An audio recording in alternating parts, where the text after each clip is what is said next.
And greetings, everybody. Welcome to Lawrence-Dumont Stadium in Wichita, Kansas. It's time for Hutchinson Community College baseball on the Blue Dragons Sports Network. This afternoon, the second stage of the postseason begins for Hutchinson as they begin the Central District Tournament against the top-seeded and number 7 ranked Cowley Tigers. Steve Carpenter with you.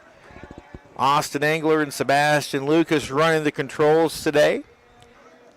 For all those soon-to-be graduates about ready to walk at the sportsman in a few hours, congratulations to you and enjoy the evening, but get set for a little Blue Dragon softball here on this late Friday afternoon. Shockingly, we will start exactly on time at 4 p.m. The first two ball games of the day were run rule games as Seward County defeated Colby 10-0 in 6 innings. And then Barton dispatched of Johnson County 8-0 in 7 innings. Can you get that? Both those games took 1:35 and 1:37. So now it's time for the Blue Dragons to go against Cowley. And these two teams have quite a history at this ballpark. I was just telling the staff the story of the 2010 Region 6 Winners Bracket Final, wherein the Blue Dragons rallied from a run down in the bottom of the 13th inning. And Andrew Dixon scored the game-winning run on a two-base wild pitch, scoring from second base to give the Dragons a 5-4 walk-off victory. Of course, that team went all the way to the Grand Junction and finished third. Now the Blue Dragons are trying to get back to Grand Junction since that magical year of 2010. They bring in a 36-20 overall record, defeating Coffeyville in 3 games. Cowley, 42-9 overall, one of those wins against Hutchinson. That came way back on March 21st at Hobart-Detter Field. It was a 9-3 Tiger victory, a midweek game. That one did not obviously count in the conference standings as they are in different conferences, but it was a very dominant performance by the Tigers. They are the defending Region 6 champions.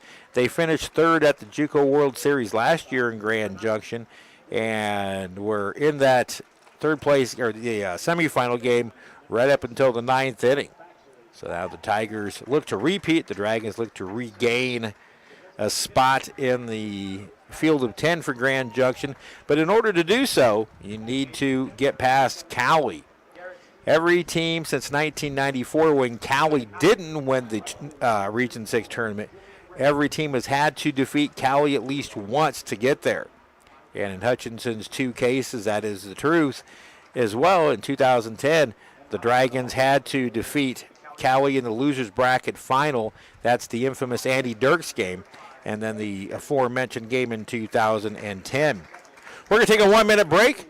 We'll get the starting lineups in this afternoon's opening pitch. It's the Blue Dragons and the Tigers, first round of the Central District Tournament Championship here at Lawrence-Dumont Stadium in Wichita. This is Blue Dragon Baseball.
Steve Carpenter back with you at Lawrence-Dumont Stadium. Here's the starting lineups. First for the Blue Dragons, they will be the guest team on the scoreboard. This is their usual lineup. Leading off will be center fielder Brock Schaefer. Batting second will be second baseman Logan Sartori. Wyatt Dibbs bats third and plays third base. Bobby Morganson bats in the cleanup spot and plays left field. Batting fifth is the shortstop Dylan Nedved. Batting sixth at first base, Zach Baxley. Batting seventh, the designated hitter Riley Metzger. Batting eighth, the catcher Garrett Stevenson. Batting ninth, the right fielder Julian Ripp. Mike Brown gets the start on the mound for the Blue Dragons. So it's Schaefer, Sartori, Divis, Morganson, Nedved, Baxley, Metzger, Stevenson, Ripp with Mike Brown on the mound. For the 42-9 Cowley Tigers, second baseman Devin Beard leads it off. He'll be followed by center fielder Kevon Edwards. Alex Peterson, the left fielder, bats third. Batting fourth is the right fielder Grady Davenport. Batting fifth, playing third base, cross factor. Dalton Dinkle is the catcher. He bats sixth. Kevin Rollin bats seventh. He's the shortstop. The designated hitter is Parker Dunn. He bats eighth. And Mason Stites plays first base and bats ninth. Cole Larson, a right-hander, takes the mound for the Tigers. We'll get his numbers shortly. So the Blue Dragons and the Tigers getting set to go to battle here. We're going to start actually a few minutes early. We try to start these right on time, but we're actually going to go just a few minutes early. I'm the only broadcast, and we don't have to worry about scheduling, so we'll be able to do that as the throw is just about ready to go down. Blue Dragons come into this one 2-1 in the postseason. They they took 2 of 3 from Coffeyville. Cowley swept Garden City. So that's how we get set. Now we're set to go. Brock Schaefer about to lead it off. Thanks for joining us on the Blue Dragon Sports Network. And once again, congratulations to all the soon-to-be Blue Dragon graduates of 2018 as they get set to walk at the sports arena tonight. So here's Brock Schaefer to lead it off against the right-handed pitching Larson. First pitch is fouled off. First pitch coming at 3:57 p.m.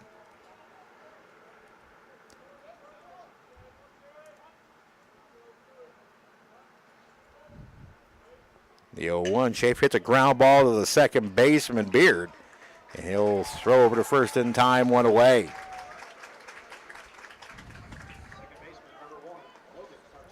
So now Logan Sartori, the batter.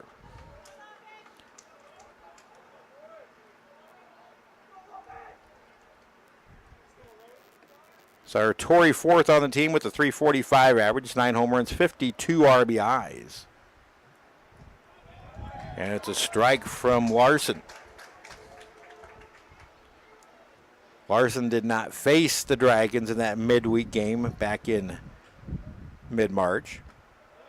Sartori lays off that offer and they check down. He does check his swing and it's 1-1. Cole Larson 5-1 with 3 saves and 2 complete games, a 0.88 earned run average. Hughes went off the end of the bat foul and it's 1-2. Cowley won the Jayhawk East this year. They got pushed pretty good from Fort Scott.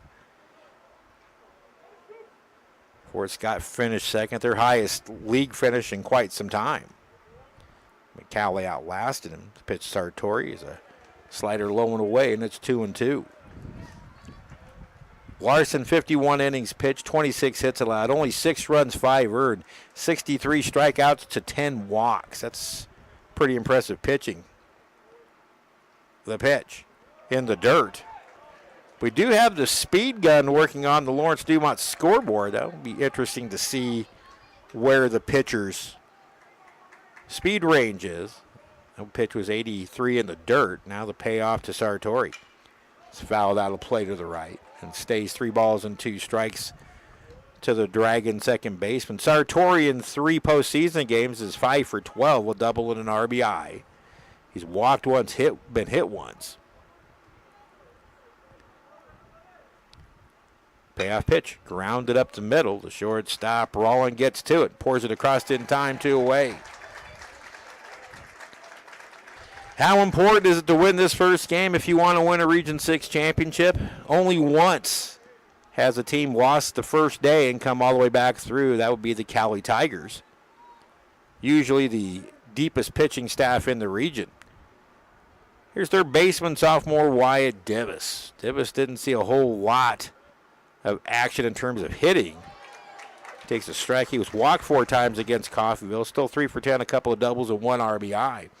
For the season, Div, a team high 385 average, 15 home runs and 55 driven in. Foul tipped on a changeup. And Divis quickly down in the count, 0-2. In Hutchinson's walk-off win against Coffeyville last Sunday at Hobart Detter Field, Divis was intentionally walked ahead of Bobby Morganson, who got the game-winning walk-off hit that scored Logan Sartori from second. Pitch taken inside, and it's 1-2.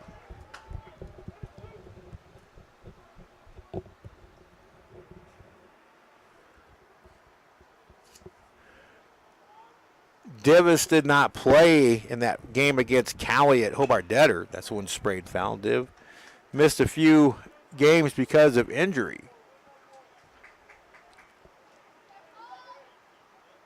Dragons were lost 9-3, were out hit 14-8. Both teams used a ton of pitchers on that March afternoon at Hobart Detter. The pitch sprayed off, foul to the left again, and it remains 1-2.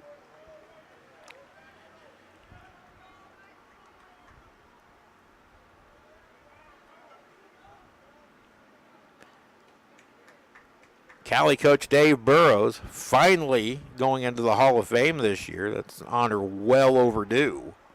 2 national championships for the Tigers. Swing and a miss, strike 3, and the Dragons go in order in the top of the first. We head to the bottom of the first. Hutch nothing, and the Tigers coming up.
Freshman Mike Brown taking his warm-up tosses.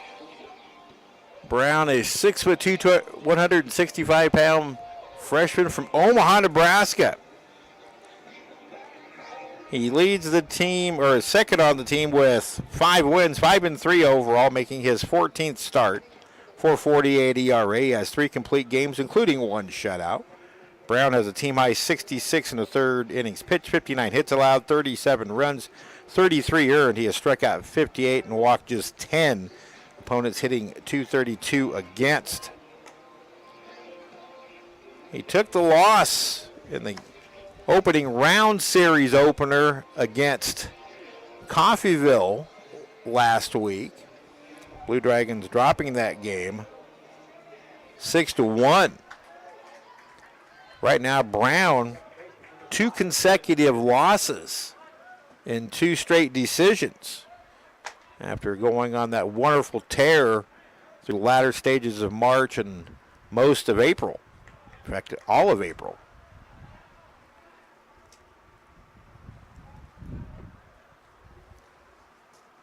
So Devin Beard will lead it off, and he takes ball 1 from Brown.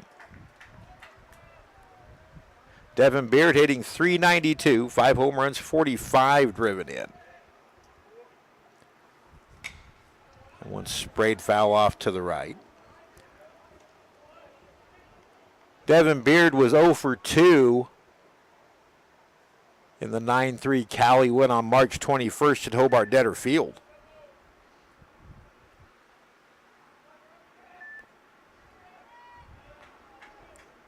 Righty into the wind, the pitch. Change up is pulled foul. Brown's up in the count on Beard, 1 ball and 2 strikes. Denny Steckline will join me tomorrow.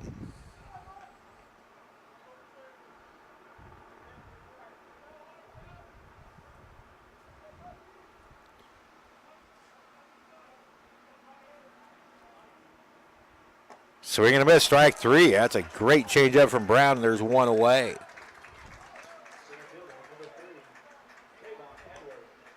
Awesome. Read that. Let's see if that's something. See if we can do that. Yeah, no, go ahead, and if you think we can do it, go ahead and do it. First pitch swinging is Kevon Edwards. He fouls it out of play. The center fielder hitting .369 for the year, 12 home runs, 52 RBIs. The Tigers as a team, .349 batting average, and they have 52 home runs. Denny back up in Hutch tonight, tending to graduation. Now 1-1 to Edwards. Brown's pitch. Changeup grounded right to Dylan Nedved at short. He gobbles it up and pours it across in time, 2 away. Now Alex Peterson, the Cowley left fielder. Alex at .482, 96 hits on the year, 199 at bat, 67 runs, 16 doubles, 8 triples, 7 home runs, 84 driven in, and he's walked 31 times. So obviously one of the top hitters in the Jayhawk. Regardless of east or west, pitch taken a little bit low, ball 1.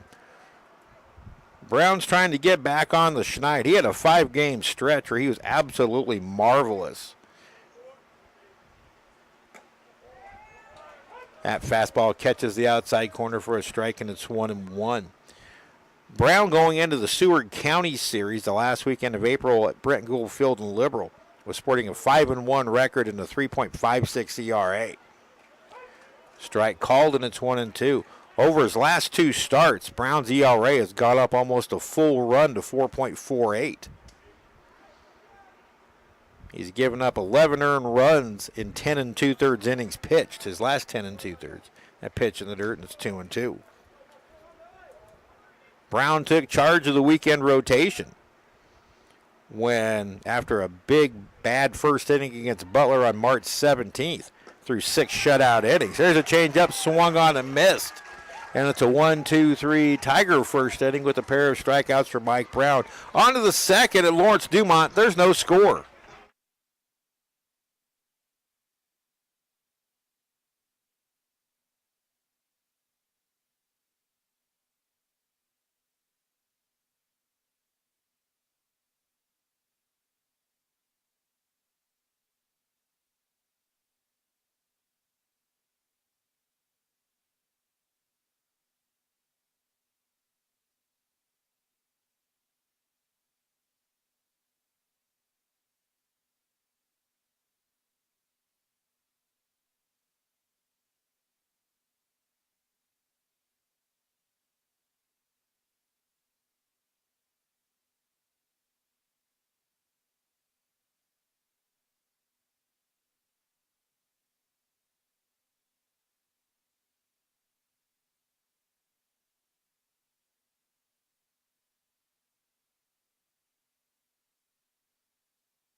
Bobby Morganson laid it off, the walk-off hero of the Coffeyville series. Morganson, the sophomore from Omaha, hitting .335, 10 home runs, 54 RBIs, the all-time RBI leader in Hutchinson history. He hits a ground ball right side, deep in the hole, diving stop by Mason Seitz, and he throws it wide, and now Morganson's on his way to second. The throw down, and he's out. Dalton Dinkel backed up the play all the way, and he threw a strike to shortstop Kevin Rollin. And he cuts down Morganson. It'll go as an error.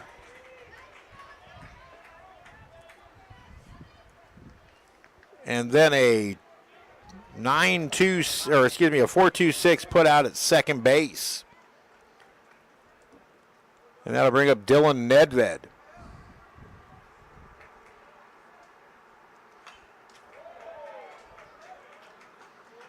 Nedved fouls it back. Dylan Nedved hitting .359, now second on the team with 74 hits. That's a team high, 5 home runs and 33 RBIs. 1-1 the count to Dylan. Nedved last week against Coffeyville was 3 for 12. Ground ball to the shortstop. Rollin scoops it up, and there's 2 away.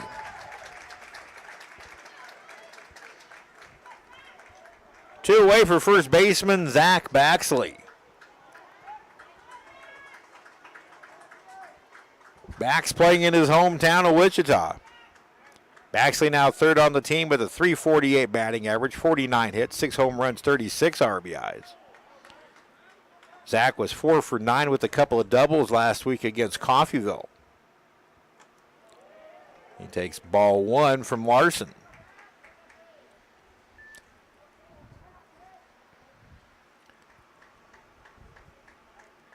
The pitch. Right through there for a strike.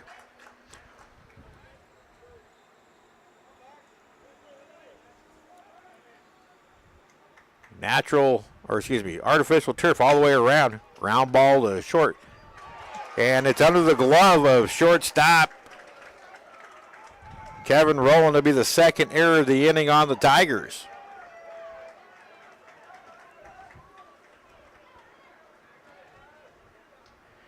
So the Dragons have had 2 runners aboard.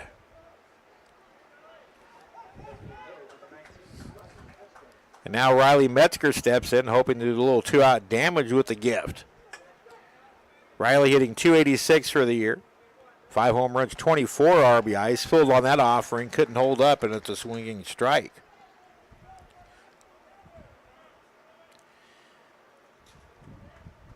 Riley's had a couple of grand slams this year, including an extra innings grand slam down in Texas.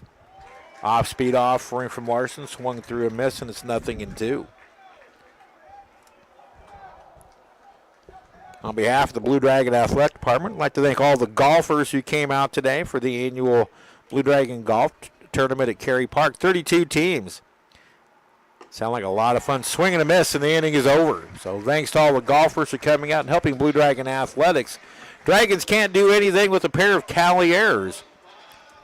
After an inning and a half, Dragons nothing, the Tigers nothing.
No score after inning and a half. Steve Carpenter with you.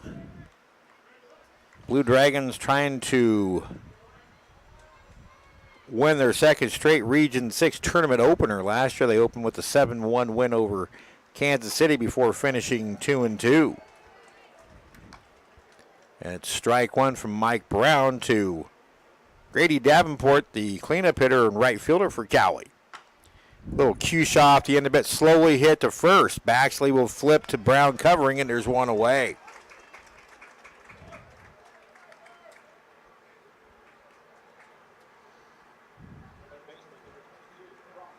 Now cross factor to the third baseman.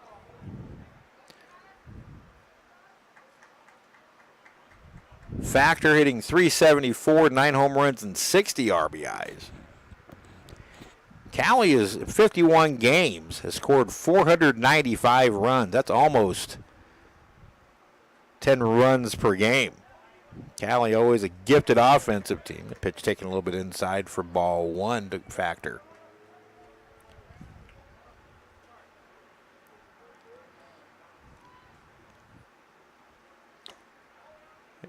Change up off the plate a little bit wide, and it's ball two. Factor 67 total hits, 8 doubles, 4 triples, 9 RBIs, or 9 home runs, excuse me. And hits one well to the gap in right center field, and it will one hop the base of the wall. Factor is going to make the turn. There might be a play. Here comes the throw from Sartori. It's wide and goes in the stands, and that's going to allow Factor to come in and score the game's first run. It'll be a triple for Factor and a throwing error of Logan Sartori, and the Blue Dragons trail at 1-0. Mike Brown was there to back it up. He was going to play it off the wall, but there's a very low wall around the infield part of this field. And that skimmed off right off the top of the wall, bounced into the stands, giving him the base. Now Dalton Dinkle swings and misses.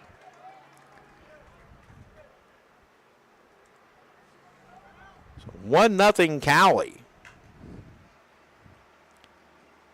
Pitch in the dirt, and it's 1-1.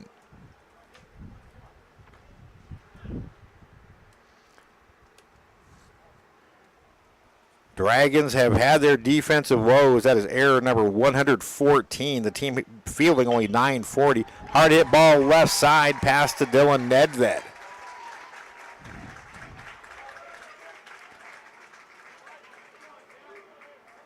And it's 2 straight to reach after the first route. So here's Kevin Rowland, the shortstop.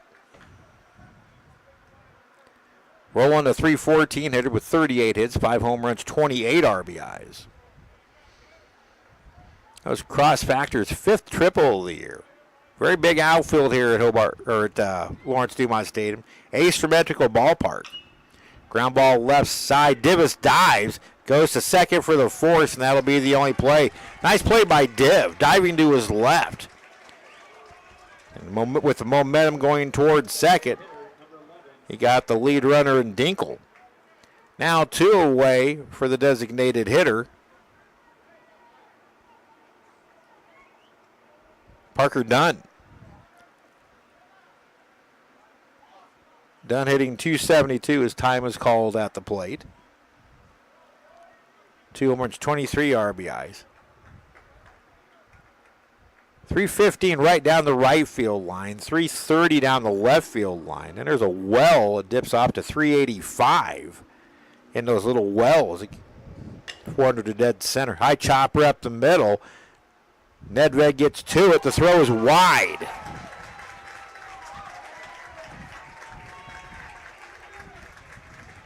That'll be an infield single. I don't think they would have got him. It was a do-or-die play. This is a very spongy surface here at Lawrence-Dumont Stadium. Now the first baseman, Mason Stites. Stites hitting .304 for the year. Couple of home runs, 17 driven, and hitting at the 9 slot. That was Cowley's 3rd hit on that infield single by Dunn. All coming here in this 2nd inning. Runners at first and second, 2 away, 1 across. Brown's pitch. Change up in there for a strike. Count evens, or excuse me, it is now 0-2.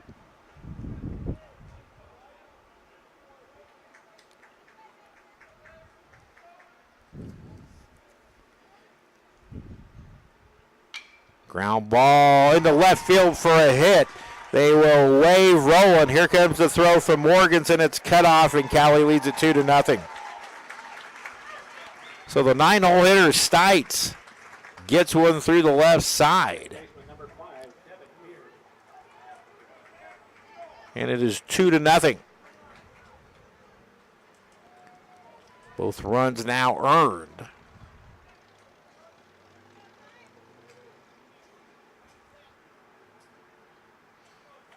Here's Devin Beard, a strikeout victim his first time, and that'll bring Ryan Schmidt, the Blue Dragon head coach, out of the dugout and to the mound.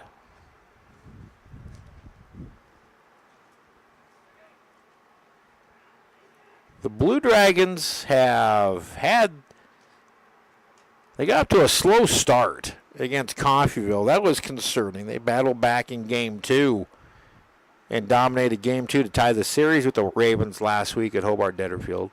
But even the slow start on Sunday had Ryan Schmidt concerned, and now he's fairly animated out there with the entire infield around him, trying to light a spark. Fire under this team. Meeting now over.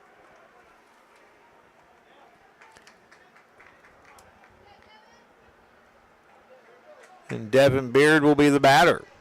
Dunn at second, Stites at first, 2 across in the inning. This after Mike Brown worked a spotless 1-2-3 first with a pair of strikeouts.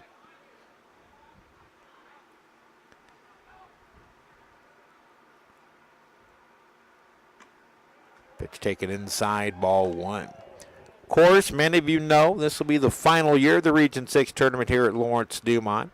This is the final year for Lawrence-Dumont Stadium in Wichita. This fall, after the Wichita Wingnuts season is complete, the old ballpark here downtown will be torn down. Pitch in on the inner half, pulled foul. The Wingnuts are leaving town. They haven't decided, or they haven't released where they're going to play yet, but they are going to stay in Wichita. New ballpark will be built either on this side or just to the south of here down the Arkansas River. Those plans are still in the works. Wichita trying to bring back affiliated baseball back to the air capital. The 1-1 pitch is a little bit high, 2-1 to Beard. What that does for the Region 6 tournament, that was a big topic of discussion last night's league meetings. Nothing decided, but there are options on the table on a temporary basis as they look to return to the new ballpark once it's built. Fastball right down the chute. And it's 2-2. Cowley fans didn't think so, but that looked like a pretty good pitch from our location. We're up and just to the left of home plate, at least I am. The camera's a little bit more right down the middle.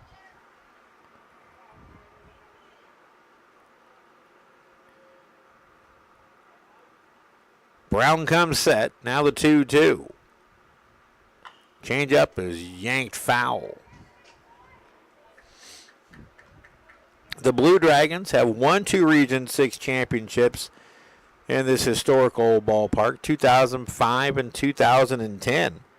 The 2005 team had to come back through the loser's bracket to win it. They lost the winner's bracket final to Garden City, then had to defeat Cowley and Garden City twice to win that Region 6 championship. The first under Kyle Cricks. The pitch, changeup, swung on and missed. Gary Stevens holds it and the inning is over, but Cowley executes for 2 runs on 4 hits. There was 1 Dragon error and 2 left on. After 2 here in Wichita, the Tigers 2 and the Dragons nothing.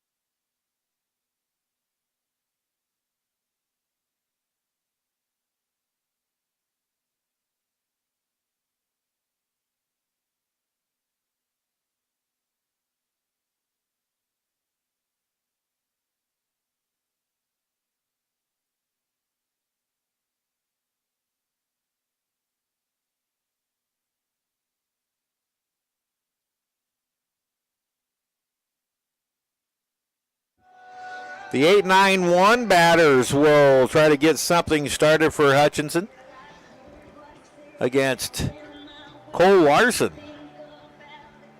who's allowed a pair of base runners, both on errors. Garrett Stevens, the sophomore catcher, leads it off. Garrett at 297, 43 hits, 7 home runs, 44 RBIs. He has struggled as of late. He fouls that first offering off. Last week against Coffeyville, Garrett was 0 for 12 with 4 strikeouts. And that slump started a little bit before that as well. Garrett takes upstairs ball 1.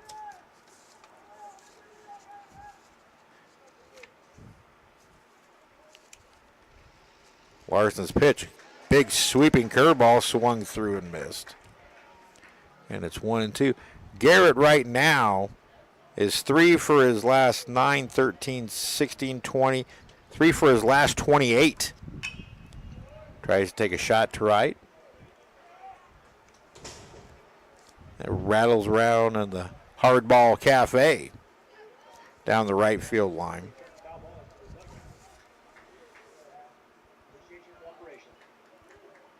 Stevens at one point was hitting 325. Now under 300s. He swings and misses at that Larson offering for strike 3 and 1 out. Third strikeout for Larson. And now right fielder Julian Ripp. The Flying Dutchman, as Denny Steckline likes to call him, hitting 304 with 31 hits, 9 doubles, 8 home runs, 37 RBIs.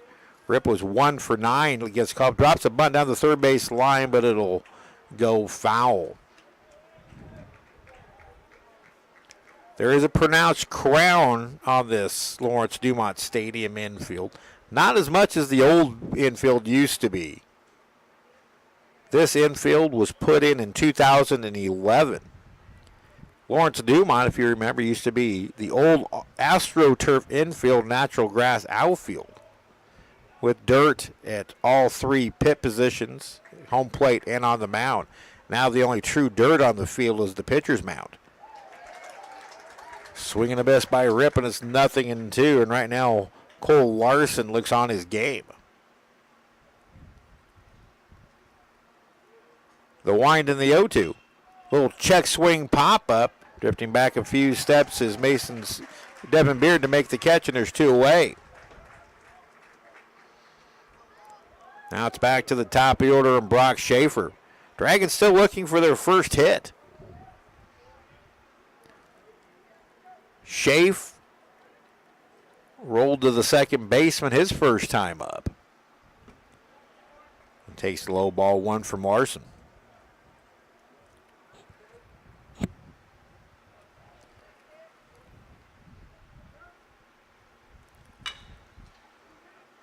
Chopped to short. Up with it is Rowland. And it's a very quick and quiet 1-2-3 second inning. Or third inning for the Dragons.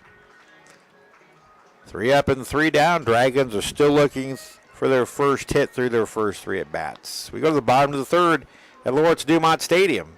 Cowley 2 and Hutchinson 0.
Welcome back to Wichita, everybody. Steve Carpenter with you. Austin Engler and Sebastian Lucas running today's stream.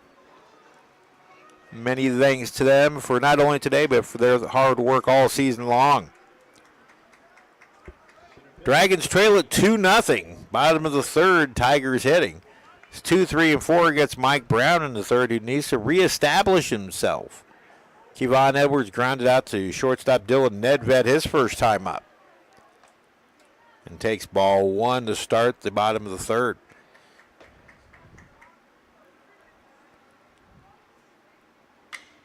Pitch hit on the hands is lifted to center field. Drifting back is Schaefer. Just short of the track. Makes the catch. Center field straight away is 400 feet. So Edwards put a charge into it, and that pitch was right in on the hands.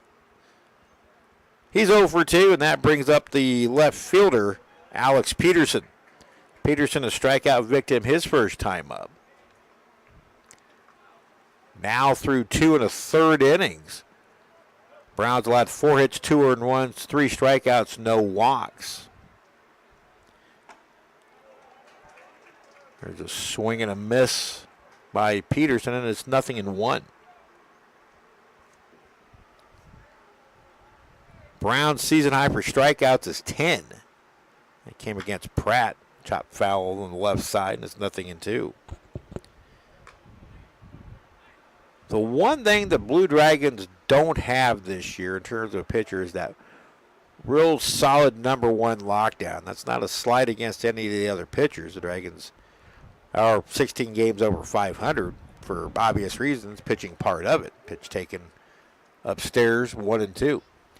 But just think back to last year, Nolan Hoffman. He was true number 1 guy. Pitch bounces in. That's 2 and 2 now to Peterson. 2014. Kyle Simons, who happened to be the National Pitcher of the Year. Dragons historically have had that one really dominant number 1 starter. Now, Browns had a great freshman year. Pitch taken low, and from 0 and 2 now 3 and 2 to Peterson.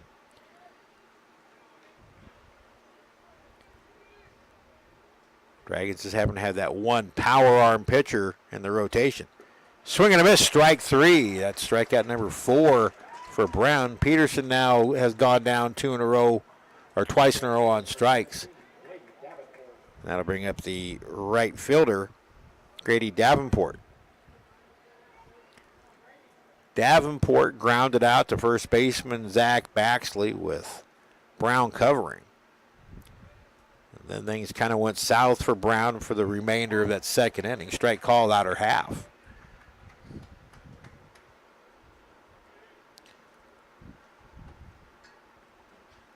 The 0-1. A little bit low.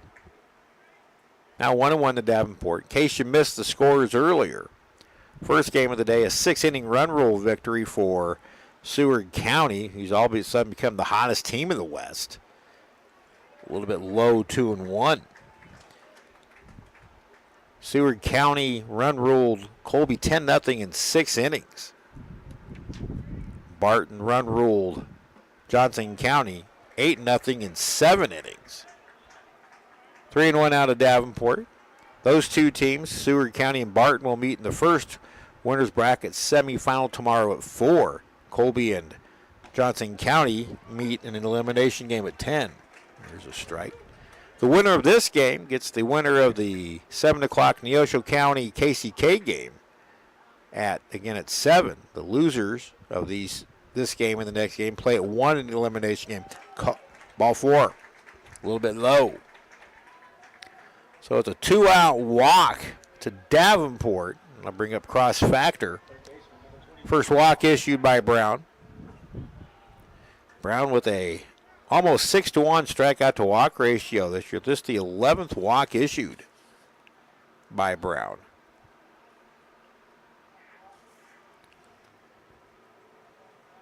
Got a pitch up to Factor, who went to right center field. Pulls this one foul. Zach Baxley fields.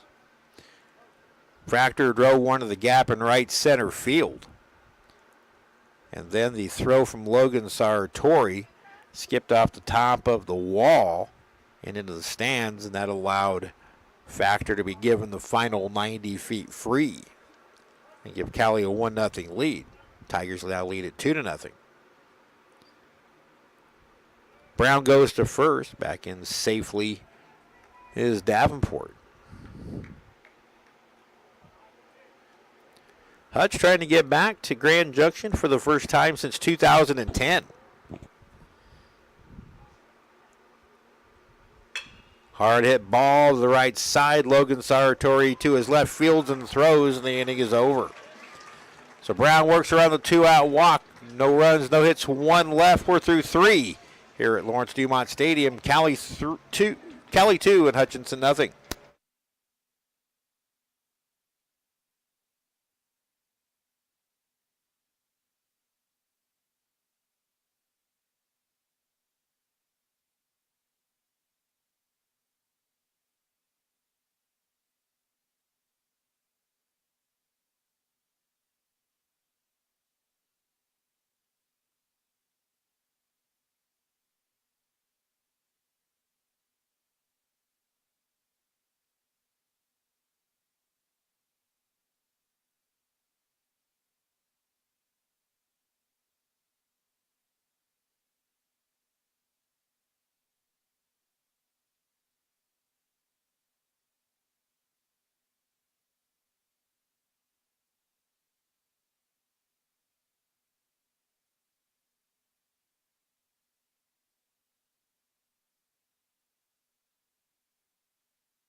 Hitting just .255 in their first 3 postseason games. Hutchinson looks for its first hit in postseason game number 4. They trail Cowley 2-0, top of the 4th. It's Sartori, Divis, and Morganson 2, 3, and 4 against Cole Larson, who airmails one over the head of Sartori to start the 4th inning. Sartori grounded out to short his first time up. The opener against Coffeyville last Friday at Hobart-Detter Field, Hutchinson was limited to 4 hits. Big sweep from Logan, and it's fouled back into the stands.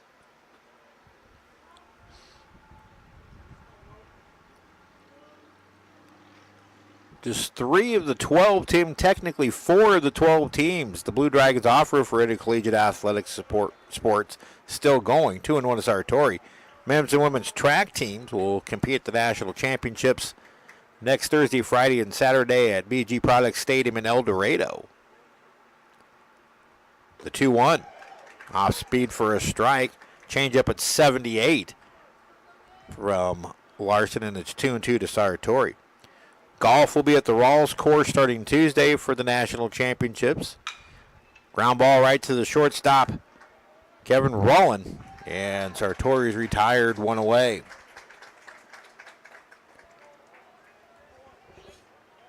The Dragons have 1, 2, 3, 4, 5 ground outs. Only 1 pop up, and the rest are strikeouts. Now wide Divis. Struck out swinging his first time facing Larson. Takes the pitch low and in.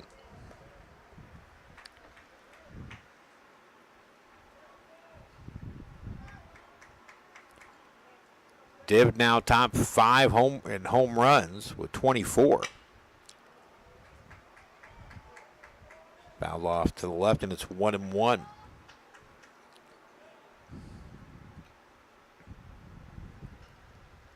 Absolutely gorgeous day. Warm though, 87 degrees. It was 87 at first pitch. Div takes a changeup low and is ahead in the count, 2-1 on Larson.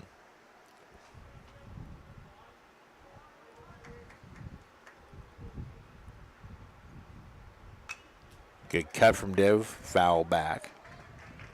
2-2 the count. I've told several people today here at the ballpark, the infamous 2010 Region 6 winners bracket final between these two teams. That 5-4, 13 inning extravaganza. Line shot right to the shortstop, Rollin, and Dibbets is retired 2 away. That was the hardest hit ball the Dragons have had off of Cole Larson. Now Bobby Morganson, he reached on an error his first time up. But the throw from second baseman Devin Beard got away, but catcher Dalton Dinkle threw him out on the backup. High fly ball down the left field line. Peterson toward the corner. He's got it. And the Dragons go down in order once again. 7 in a row retired by Cole Larson. We head to the bottom of the 4th inning. Cowley 2 and Hutchinson nothing.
Bottom of the 4th rolls around at Lawrence-Dumont Stadium.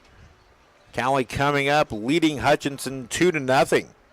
The winner of this game advances to tomorrow's 7 p.m. winners bracket semifinal to face the Neosho County, Kansas City winner. The loser of this game will face elimination at 1 o'clock tomorrow against the KCK Neosho loser. Here's Dalton Dinkle, the catcher.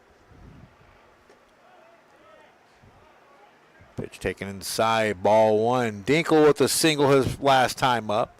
One of 4 Tiger hits off of Mike Brown. Pitch a little bit low, 2-0. Next pitch will be Brown's 50th.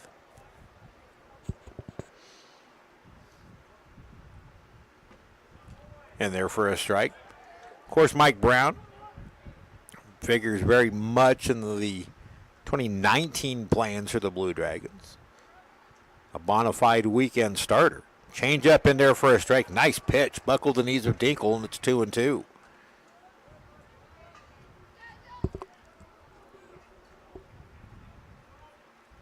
The pitch. Got him swinging. Pitch in the dirt. Garrett Stevens will pick it up and fire it down to first for the strikeout. 1 away. There's now 5 strikeouts for Mike Brown. Kevin Rollin, the shortstop, comes up. He reached on the fielder's choice and scored in the 2-run Cowley second. You look back at the 2018 season for this Hutchinson baseball team. Pitch taken inside. There were a lot of expectations coming off a JAC West championship. Ranked numbers 7 and 10 in the 2 main preseason polls. Number 7 in the NJCA poll. The highest rankings ever for preseason rankings for Blue Dragon baseball. Pitch is low, 2-0 to Rollin.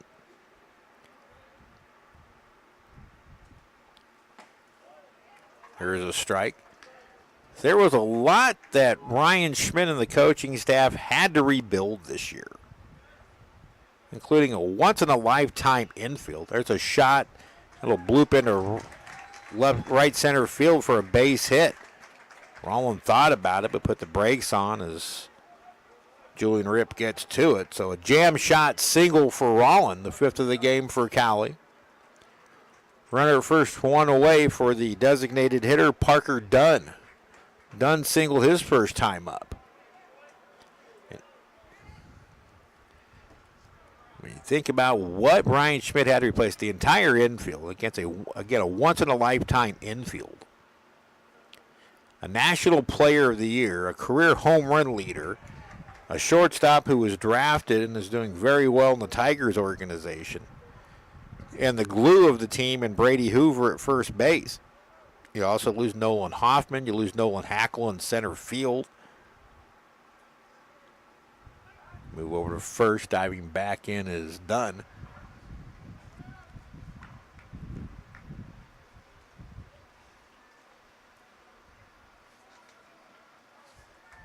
Cowley running a lot more this year. There's 71 of 91 stolen bases. Pitch taken a little bit high, and it's 2-0. A lot of expectations, and then the slow start really kind of tempered some things in terms of the public perception of this baseball team. The pitch gets through, but not enough for Rollin to move down. Good hustle by Garrett Stevens.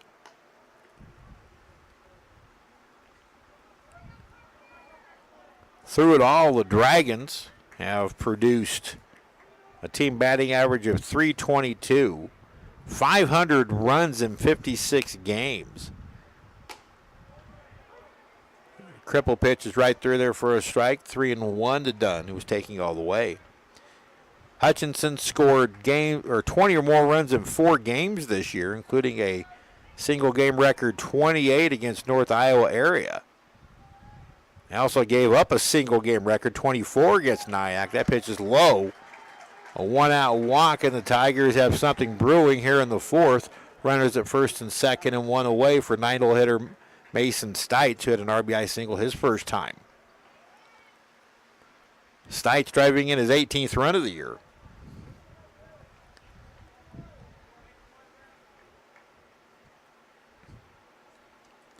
Pitching staff probably, and you don't want to call it disappointing. Pitch inside, ball 1. But didn't develop like they thought. 3 scholarship pitchers were lost for the year before the season even started. That's 3 scholarship pitchers who are all going to be counted on. So Ryan Schmidt and Scott Reller had to work around the rotation. Now it's 2-0 as Brown starting to struggle with his control. The Dragon pitching staff has improved over the last third of the season. Ball 3. Mainly by the lead of the guy on the mound, Mike Brown, who's now 3-0 to Mason Stites, the 9-hole hitter. A bad one would load them up with the top of the order coming back around. So Ryan Schmidt and his staff have actually done a tremendous coaching job. Pitch downstairs and out, a little bit out, and the bases are loaded. Back-to-back walks after a 1-out single by Rollin, and now Devin Beard, the second baseman. He struck out twice. Scoreboard has no outs, but there is 1 out in the inning. Dinkle struck out. Scoreboard operator struggling a little bit down on the other end. Now Ryan Schmidt's going to come out as Matt Hopkins starts to get loose in the Dragon bullpen down the right field line.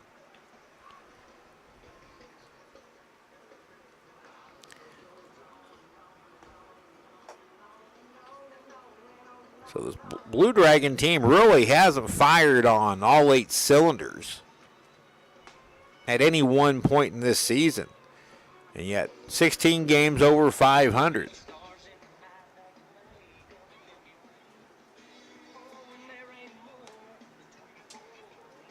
Hutchinson never went under 500.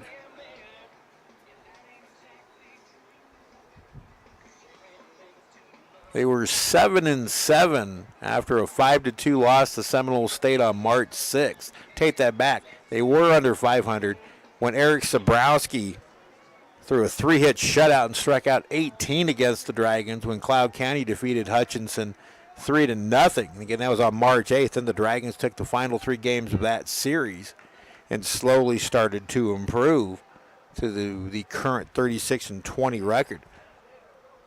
Had a winning streak of 10 in a row. That was snapped against Seward County. Pitch way inside the Beard. And there's no room on the bases. They're full of Tigers, and Hutchinson's already trailing 2-0.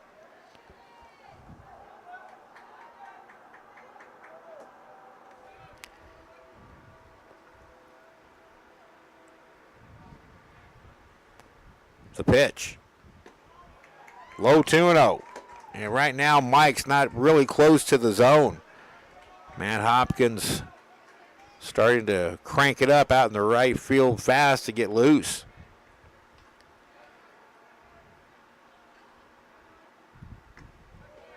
There's a strike at the knees. Looked like Mike took something off of it. It's 2-1.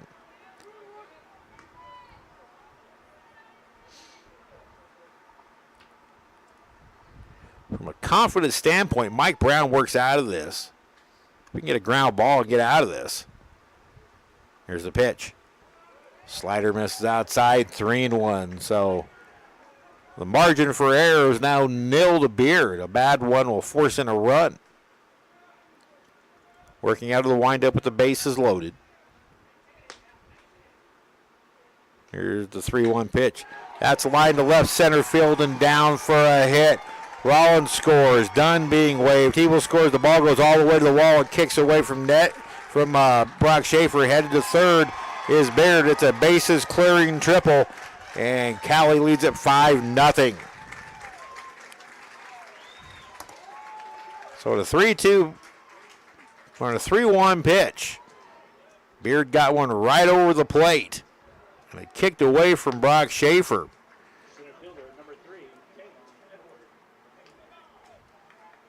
So a 3-run triple, and it's 6-0 Cowley.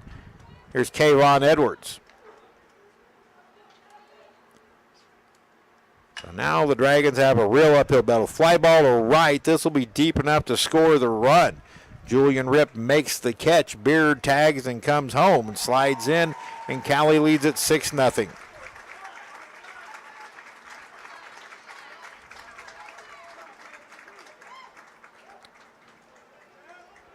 Four across in the inning.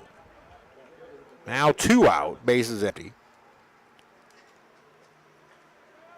For Alex Peterson. Peterson has struck out twice against Brown.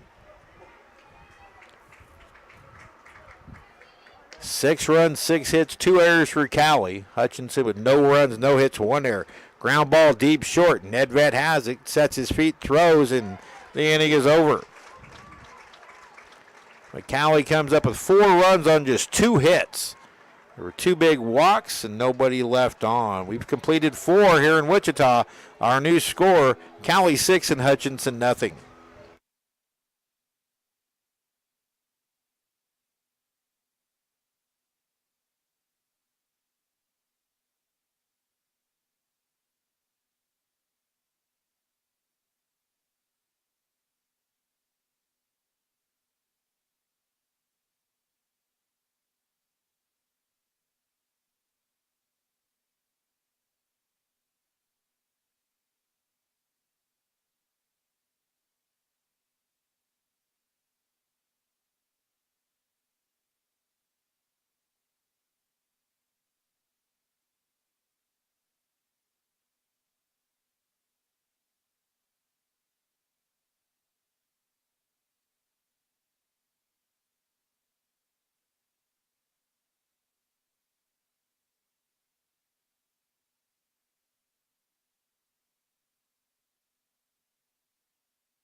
So when you're facing a guy with a 0.88 earned run average, a 6-0 deficit through 4 innings is a mighty big hill to climb, but that's the hill that Hutchinson must climb if they expect to advance in the winner's bracket of the Region 6 Central District Tournament. Dylan Nedved is the batter. Dylan grounded out to short his first time up. Dragons still looking for their first hit. They've had just 2 base runners. Pitch taken high, ball 1. That was just pitch number 47. There's a strike from Larson, and it's 1-1 to Nedved. Dylan's had a very strong freshman season. Little blooper in the left field. Coming on is the left fielder, Alex Peterson, with the long run. He's got it, and there's 1 away.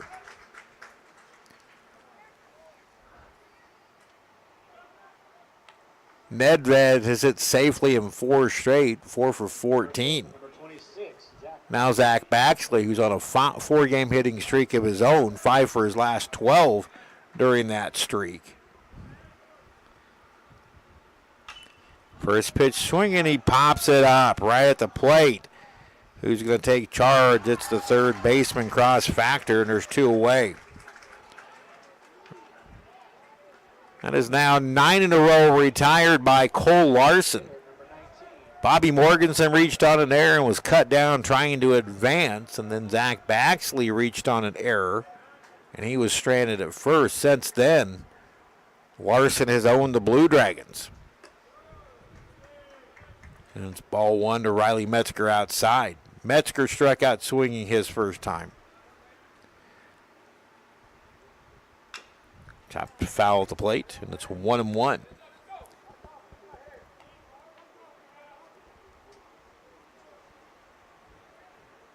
When the opponent scores first, the Dragons are 17-14.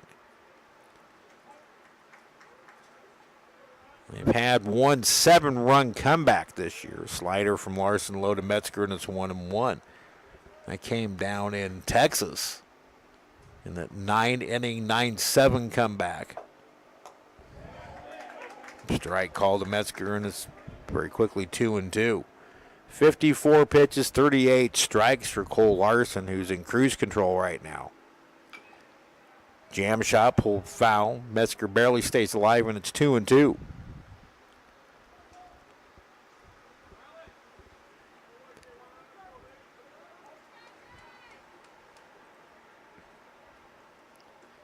Changeup swung on and missed. And for the third consecutive inning, the Dragons are retired in order. That is now 10 in a row retired by Cole Larson. We head to the bottom of the 5th. Dragons trail 6-0.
Six nothing Cowley, bottom of the 5th.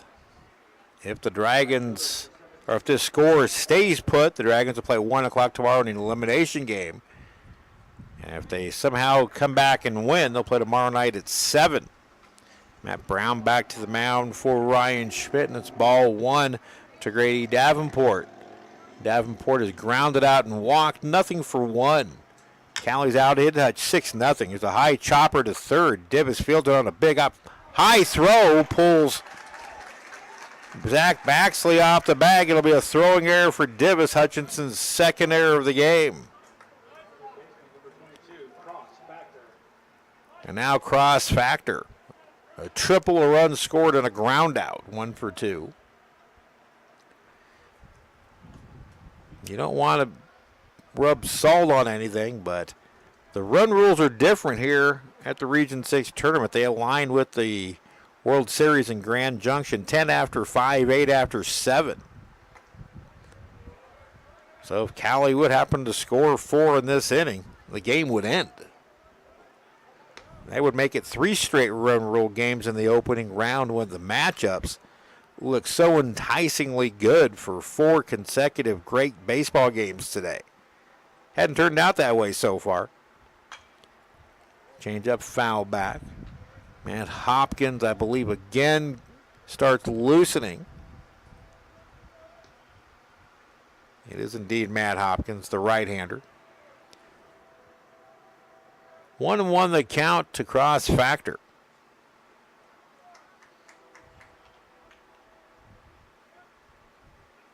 Move over to first. Back in safely is Davenport.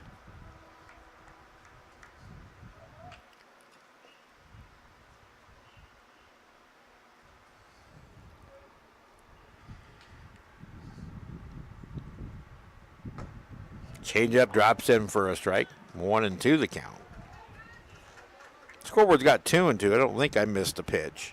It is 1-2. Scoreboard count here at LD's been wrong a lot of the time today. Now the 1-2 from Brown. Lifted to left toward the line. Morganson to his right. He'll make the catch for the first out. Retreating back to first is Davenport, now one away. So Factor's now 1 for 3, and they'll bring up the catcher Dalton Dinkle. Single in the second and a strikeout.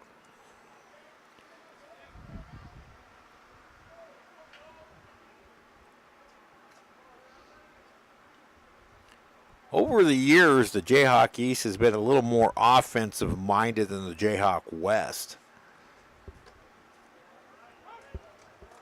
By and large, and I'll draw a big argument from this from a lot of people, but I always thought by and large, this is a whole, not anything individual or individual team. The West, with the exception of the last couple of years, has overall had the better pitching. Engel pulls that one foul. The one exception to that, the Cowley Tigers, always, and I do mean always, the deepest pitching staff in the state of Kansas. It's enabled them to come deep through the losers bracket more than once, including once. Time called, and Mike Brown does what he normally does, fires it right up about halfway up the netting.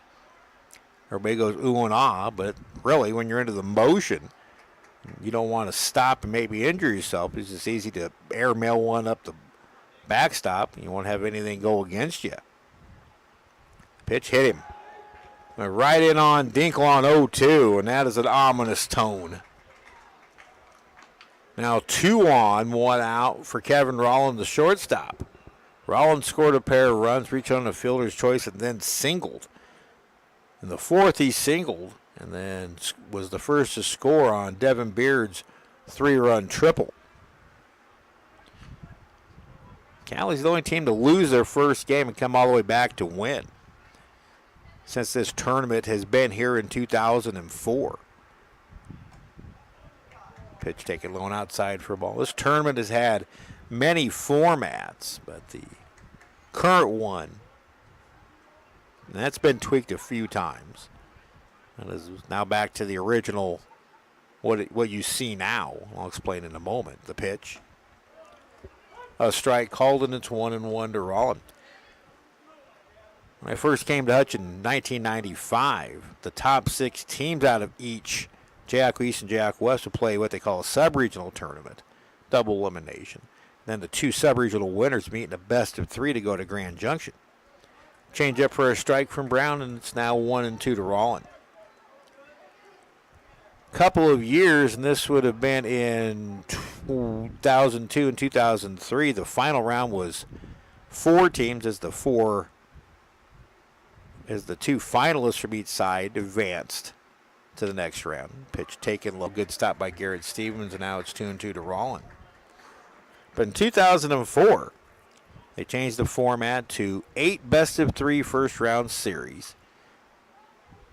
Those 8 winners come here to Wichita to play a double elimination tournament. The winner goes to Grand Junction.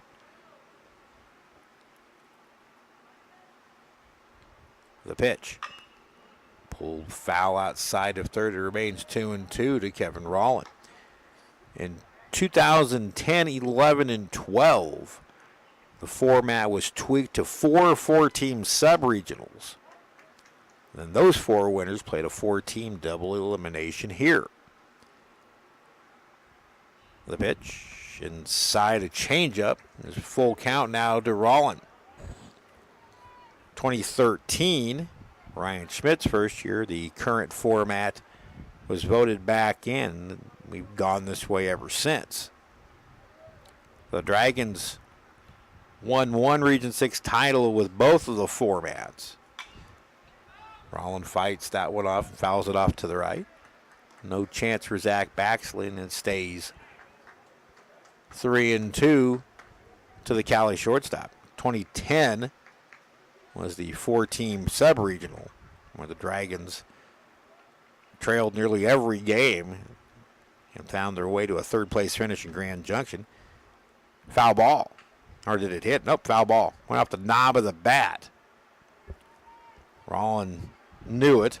Marooners have to return. It was kind of a dull thud, but it was definitely off the knob of the bat. Rollin not real happy with himself. 3-2, 1 out. Runners at first and second. 6-0 Cowley here in the bottom of the fifth. Brown's pitch. Got him swinging on a changeup, and that's out number 2.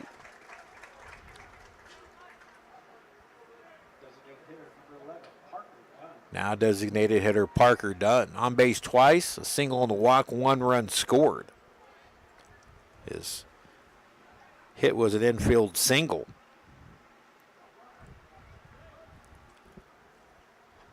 Cowley with 6 hits. Hutchinson still looking for its first.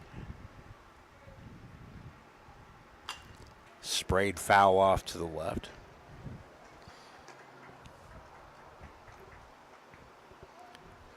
You know, superstition goes, if somebody's throwing a no-hitter, you don't mention it. Well, when the other team's throwing a no-hitter, a no-hitter at the team you're working for, you mention it as much as possible.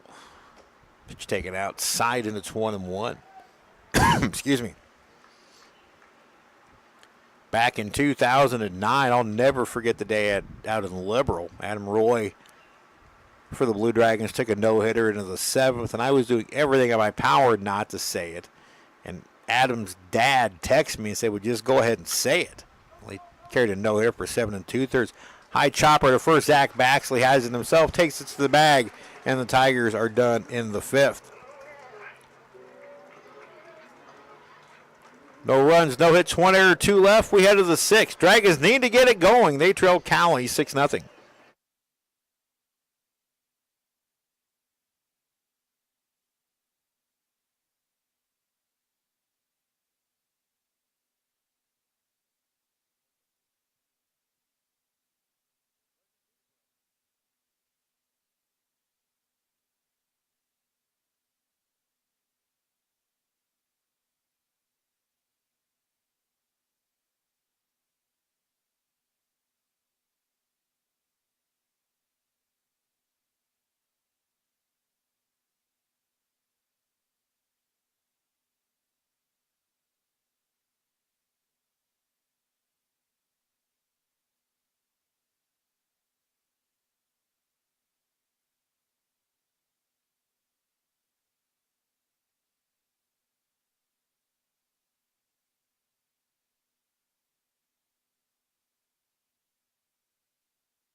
A little Britney Spears tunage to see if that gets the Dragons going.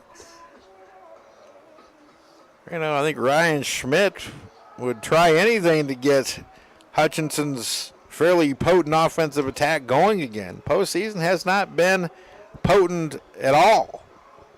Again, 255 in the Coffeyville series, and they are now hitless through 5 innings. And Cowley starter Cole Larson has retired 10 in a row. Garrett Stevens will lead it off. Stevens, Rip, and Schaefer here in the 6th. Garrett Stevens, a strikeout victim his first time. And it's strike 1 from Larson.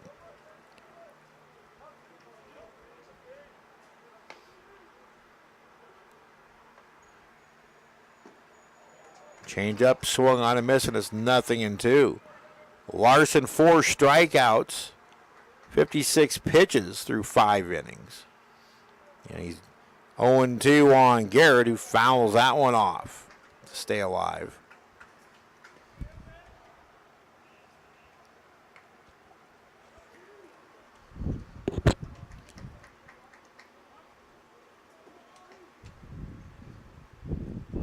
Pitch in the dirt. This is not the longest the Blue Dragons have gone without a hit this year. Trevor King, the pitcher at Seward County, went 5 2/3. There's a swing and a miss. Strikeout number 5 for Larson. So one more out, and Cole Larson will match King's run of hitless innings against the Dragons. Now Julian Ripp, who popped out on a check swing popper his first time up. Takes a little bit low, ball 1. King last week against Fort Scott took a perfect game into the 6th inning before ultimately winning that game. He got the win today in locking up Colby on a 4-hit shutout over 6 innings. Rip checks his swing on a pitch low, and it's 3-0. Dragons have only had 2 base runners, and one of those was cut down on bases. A couple of Cowley errors is all the Dragons have to show. Lifted to center field, pretty well hit. Edwards going back at the wall, looking up, and it's gone. There goes the no-hitter. There goes the shutout, and the Dragons are on the board. Julian Ripp hits one off the batter's eye in dead center field. His 9th home run of the year, RBI number 38, and the Dragons cut into the Cowley lead, now trailing 6-1.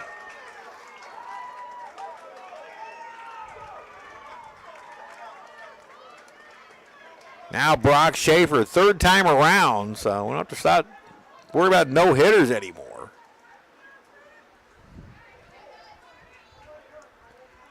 Schaefer 0 for 2. A couple of ground outs, one to each middle infielder, and he takes a pitch outside, ball 1.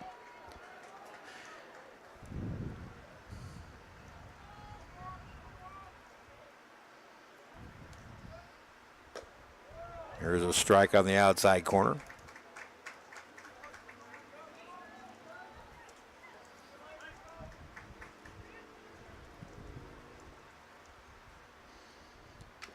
Pitch it on the hands, fouled off, and now it's 1-2.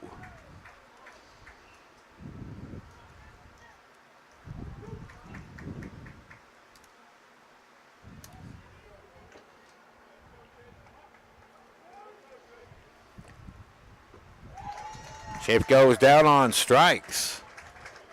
There's now 6 strikeouts for Larson, who recovers nicely after the Rip home run. There have been some bombs today. A Seward County player put one off the Budweiser sign atop the video board in left center. Logan Sartori 0 for 2. Couple of ground outs. He lifts this one to left field. On the move is Peterson to his left.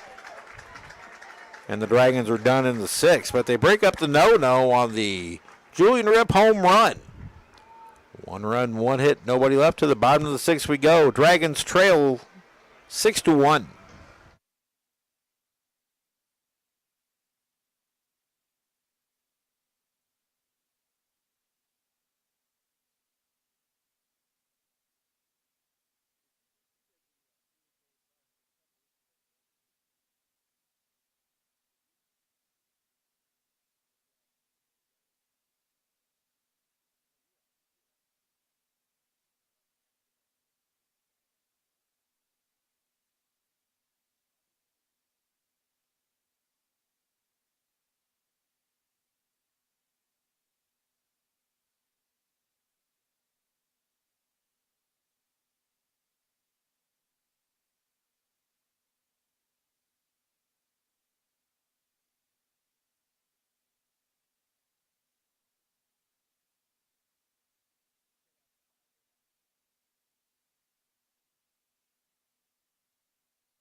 Ryan Schmidt will go to the bullpen, and we will see freshman Matt Hopkins. 5'10", 170-pounder from Kingfisher, Oklahoma. Matt's been one of the top hands out of the pen for Hutchinson this year. He gets 9-1-2 here in the Cowley 6. Stites, Beard, and Edwards. There's a little pop-up or hopper right off the ground to Brown. He throws across to get Stites out in the first pitch. One away.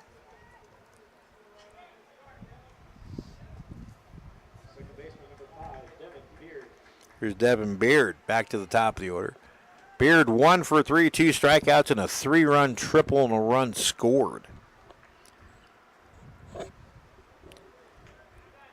Hopkins 1-1 with an 8.56 ERA, making his 20th overall appearance, 18th in relief. The 20 appearances lead the team. 27 of third innings pitched. It's a strike to Beard. 37 hits, 34 run, 26 earned, 36 strikeouts, 24 walks, and opponents hitting .311 against. Nice pitch from Hopkins on the outside corner for a strike, and it's 0-2. We'll get you Matt Brown's final numbers here in just a second. The 0-2 pitch, over but low, 1-2.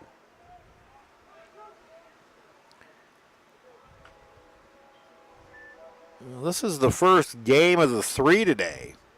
Both teams have scored. Ground ball sharply hit. Logan Sartori to his left has it. Wild throw, but Baxley keeps the bag. Good play by Zach, and there's very quickly 2 away. There's Kayvon Edwards, the center fielder. 0 for 3, a ground out and a pair of flyouts. Logan had time to set his feet. The Dragons were playing a little bit rushed on this turf infield. Edwards slices one foul into the Hard Rock Cafe. Final numbers on Matt Brown.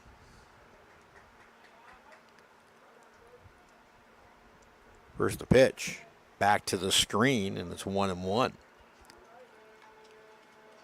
6 hits, 6 runs all earned for Mike Brown.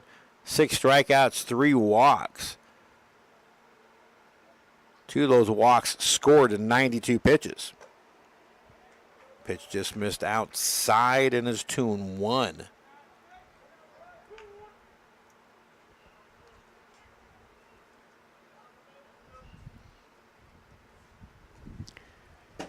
Another one back to the screen.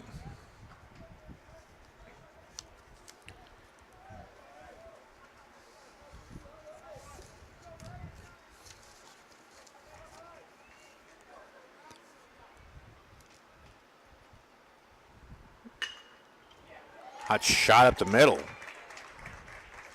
And it's a base hit for Edwards, a 2 out. His 7th of the game. Smoked it right back up the box. So he has his first hit. Alex Peterson, the left fielder, stepped in. He's 0 for 3 with a couple of strikeouts.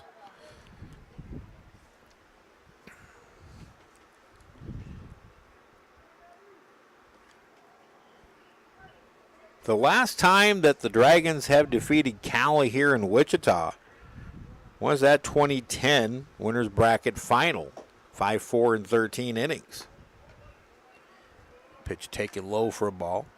And it's still the only time that I absolutely just started screaming on the air while calling the game. We were on commercial radio at the time, and I know Heath, my board operator, that pitch rides inside and hits him, so it's 2-out trouble for Hopkins. After the first 2 were out, Edwards singles, and now Peterson wears a pitch.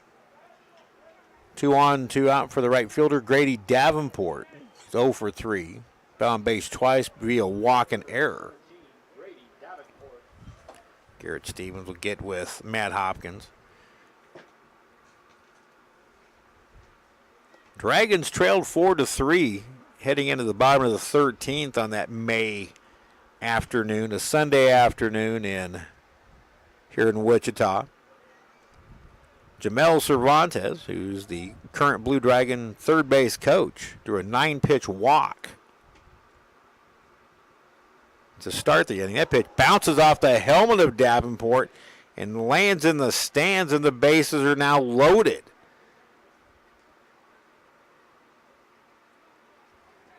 Davenport none too happy.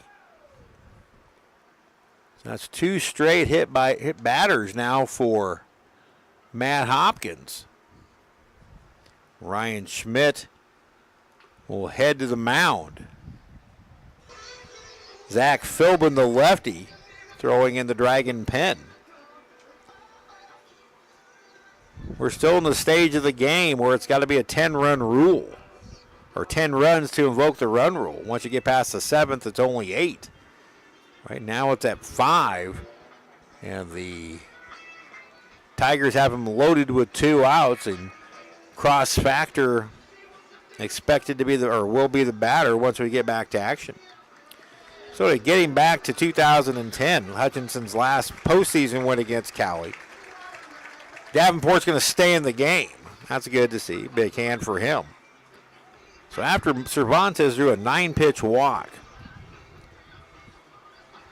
on the 9th pitch of Andrew Dixon's at bat, he steals second. Close play, but he was safe. 5 pitches later, Dixon grounds one up the middle into center field for a base hit. That scored Cervantes to tie it at 4. And then Cowley center fielder Ronnie Melendez, thinking the game was over, overran the ball, and that allowed Dixon to go to second. With Ryan Mayfield batting as Cross Factor steps in here with the bases loaded and 2 away. First the pitch from Hopkins, strike on the outside corner. On the very next pitch, or the very first pitch to Ryan Mayfield,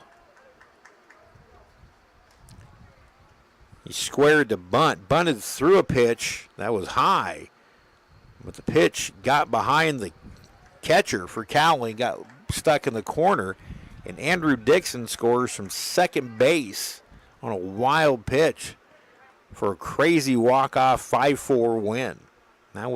That game was as typical of any game during that 2010 postseason. Chop to the right side, fielded by Baxley. He flips to Hopkins. Close play at first, but he's out and the inning is over. So Matt Hopkins regains his composure after loading the bases with 2 outs. No runs, 1 hit, 3 left. The Tigers have stranded 8 through 6 innings. We head to the 7th here in Wichita. Dragons trail Cowley 6-1.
Dragons have 3 at-bats remaining.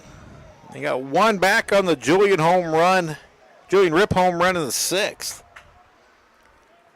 And now they will have Wyatt Dibbs, Bobby Morganson, and Dylan Nedved against Cole Larson, who's cruising. Here's a chopper up the middle, and Dibbs singles. Hit number 2. First pitch swinging, and Dibb takes one back up the box. So the Dragons have their 2nd straight leadoff man aboard, and Bobby Morganson will be the batter. Bob 0 for 2, reached on an error and was cut down to second, trying to advance by Dalton Dinkle. Bob now 3 for 13 in the postseason. First pitch to Morganson, the strike called. Pitch count now for Larson, 72. 51 have been for strikes. Safe lead over at first by Dibbs, the pitch. Morganson pulled on that changeup way out in front of it, and he's down in the count 0-2. Larson hasn't fooled around today. Retired 10 in a row before Rip's home run, and then he was dominant once again right after the Rip home run. Dibbs singled, and he's throwing two nasty pitches to Morganson. Bobby swings and misses on a high fastball, one away. Bob chased that one out of the zone. One away for Dylan Nedved. Nedved 0 for 2, a ground out and a fly out.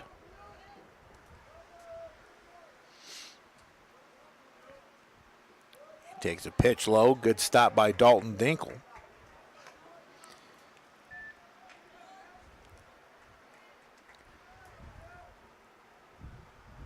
People probably starting to show up at the sports arena for graduation. There's a ground ball to short. This could be two. To second for one. On to first. Double play, and the inning is over. So a promising start. Quickly dashed by a strikeout and a 6-4-3 inning-ending double play. Stretch time at Lawrence-Dumont Stadium for the first time today. The Dragons trailing Cowley 6-1.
Big Zach Philbin will try to keep it at a 5-run deficit.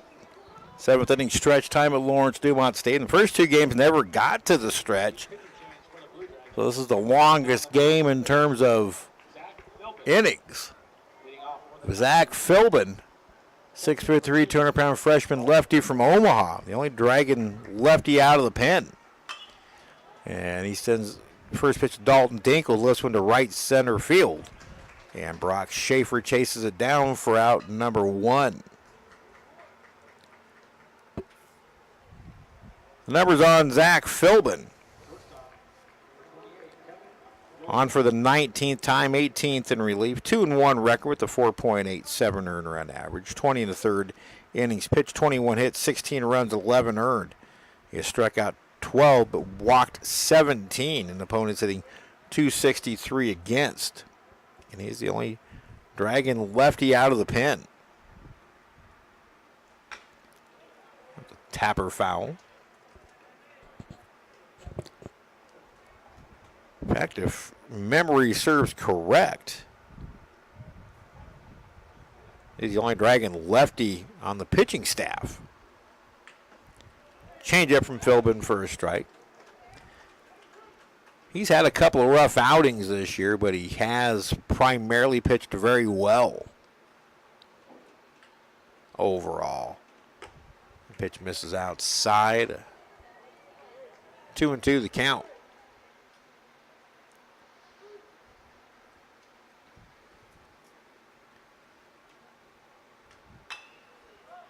74-mile-an-hour pitch lifted down the right field line. It's going to stay fair, and Logan Sartori, the second baseman, has it for out number 2.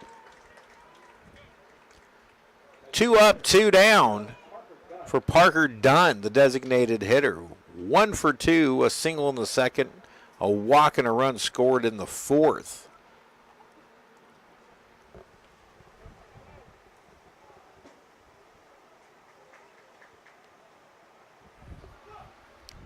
Lefty-lefty matchup, and Philbin gets one pass done for strike 1. Good pitch.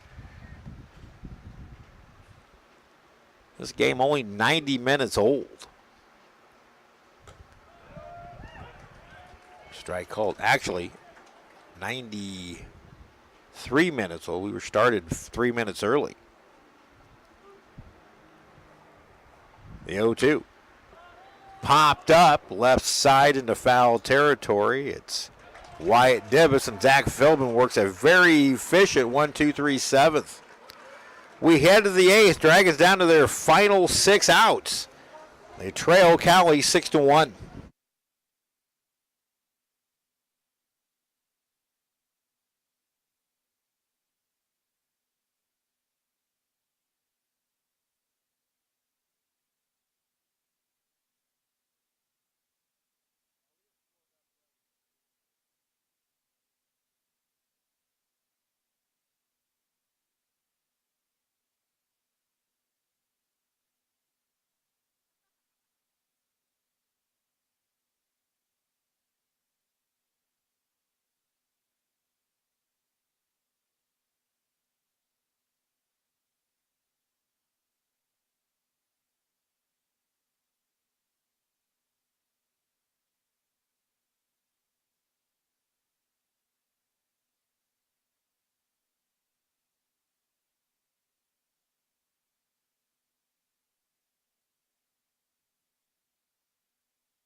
Dragons have just 2 hits off Cole Larson, who goes back to work for the 8th inning. Zach Baxley, Riley Metzger, Garrett Stevens here in the 8th. Hutchinson trailing 6-1. Ball 1 to Baxley, who's 0 for 2. Reached on an error in the second. Chases that one, and counting was now 1-1.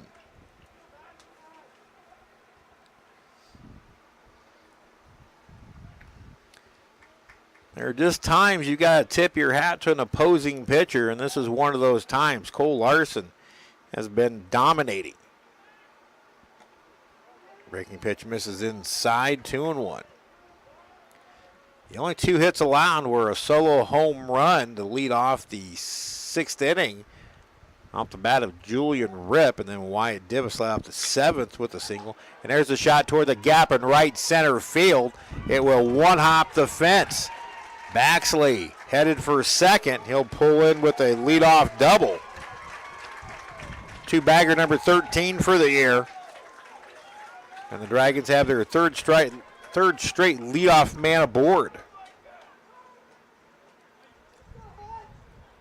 There was action in the Cowley pen. Brandon Jordan. We're going to get a pinch hitter for Riley Metzger. It'll be freshman Ryan Moritz. And now Lefty Burrows comes out and is going to chat with Cole Larson. Pitch count's not the issue, but the Dragons are starting to figure him out a little bit. 80 pitches. 56 for strikes. So Ryan Moritz, the batter. 284 average, 27 hits, 6 doubles, a home run, 23 RBIs.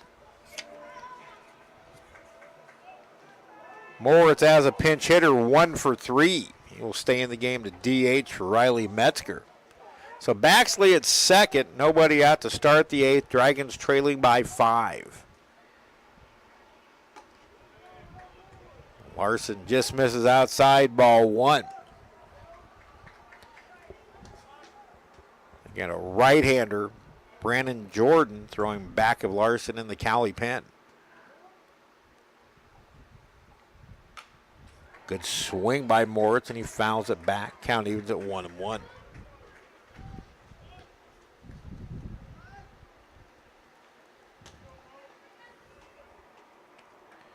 Mason Palmier loosening in the dragon pen.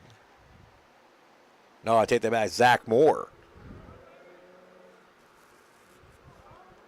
Larson comes set, and at the plate, Moritz calls and is granted time. The wind has been blowing dead out of the south, 15 to 20 all day, and gusty. Shockingly, there haven't been as many balls leave the yard as I thought there might. Breaking pitch, coming in at 76. Moritz fights it off, and he's down in the count, 1 ball and 2 strikes.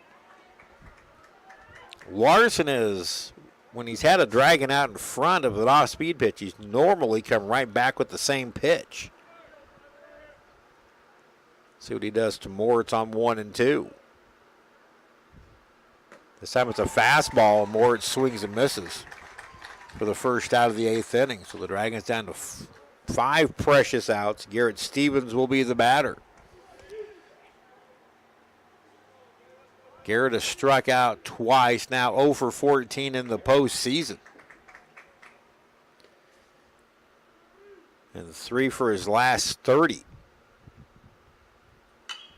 First pitch swinging is popped up to shallow center. Coming on is Kayvon Edwards. He's got camped under it, and there's 2 away.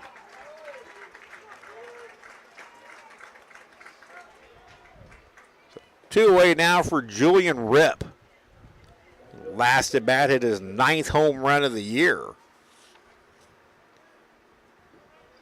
Only Wyatt Divis and Bobby Morganson have hit more home runs than Julian, who ties Logan Sartori for 3rd on the team with 9. Julian's now got 20 extra base hits for the year, 9 doubles, 9 home runs, and 2 triples. Ball 1 to the Flying Dutchman.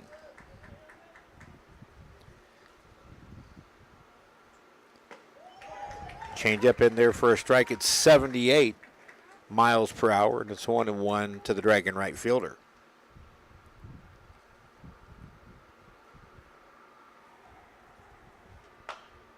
Grounded to short.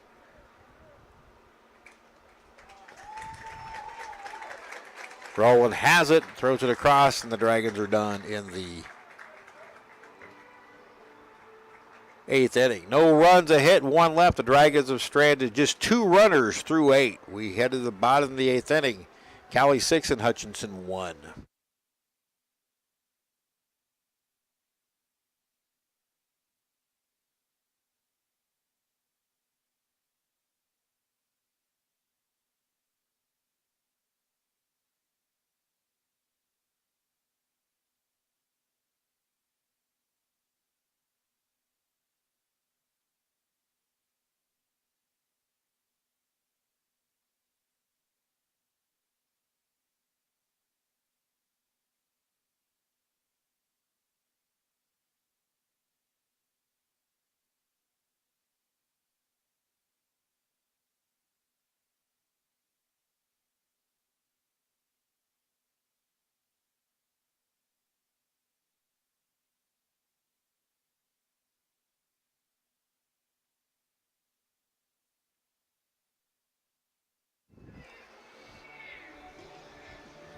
Out of Edmond, Oklahoma, Zach Moore takes over on the Blue Dragon mound. Moore, a sophomore righty. 6', 220-pounder. Was one of those injured sophomores who wasn't on the shelf, but injuries have really slowed his sophomore year. He takes over for Zach Philbin, and he gets 9, 1, and 2 in the Cowley order here in the 8th. Hutch trailing 6-1. And Zach Moore starts off inside, ball 1. Stites 1 for 3, an RBI single in the 2nd. A walk and a run scored. Check that 1 for 2.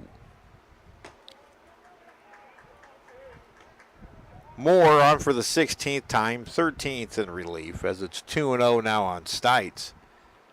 3-2 record. There's a strike. 3.20 ERA for Zach. 25 in the third innings, pitched 25 hits, 22 runs, only 9 earned. 17 walks or 17 strikeouts, but 19 walks, and opponents hitting .250 against. Moore evens the count up at 2-2. Moore started his career with an 8-0 record. Now it's 11 total wins. It's the big 12-6 curveball that we've talked about so frequently. Moore a fastball, curveball, change pitcher, and that curveball is the old big-time 12-6 curve where it starts off high and just drops off the end of the table. Fastball from Moore misses, and it's a full count now to Stites. Cowley with 2 in the second, 4 in the fourth. The big blow. Strike called. Stites was headed to first thinking he walked. And he's rung up on strikes.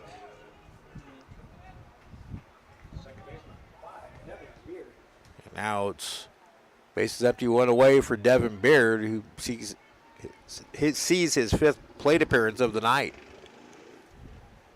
He had the big blow, the 3-run triple in that 4-run 4th inning. Oh, 3-1 pitch. Well, Mike Brown was really struggling with his control. Moore starts Beard off high, ball 1.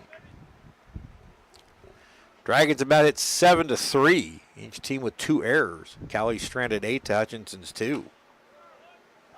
Strike at the bell outside corner, and it's 1-1 to Beard.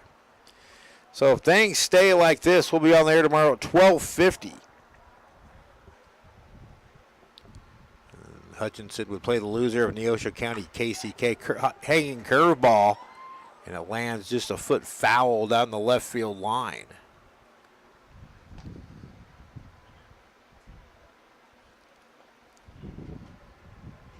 Seward County and Barton have already won today. Those two teams will clash in the first winners bracket semifinal tomorrow.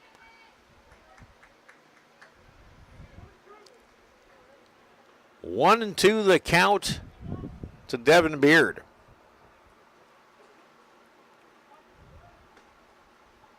The wind in the pitch. 12-6 curve lands in front of the plate, 2-2.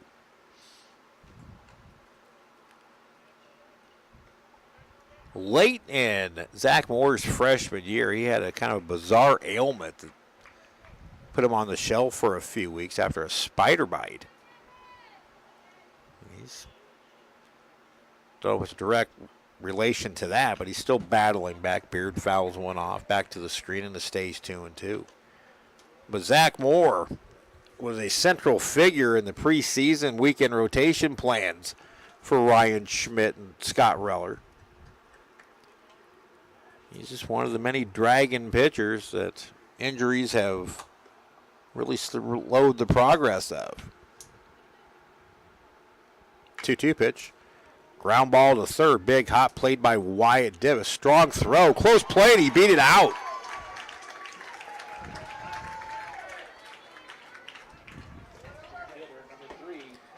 So a hustle single by Beard. Really not a lot Wyatt could do. He had to wait for it to come down. Now Kayvon Edwards, the center fielder, 1 for 4, singled in the 6th.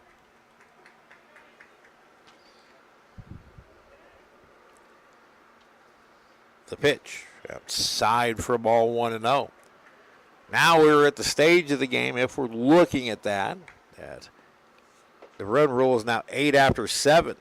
Those changes in the Region 6 tournament conformed with the JUCO World Series run rules. Pitch taken upstairs for a ball, 2-0. Part of the reason the rule is like that to keep the tournament moving. We're under no threat of rain either today or tomorrow. Sunday appears to be a bit iffy. Foul back by Edwards, and it's 2-1.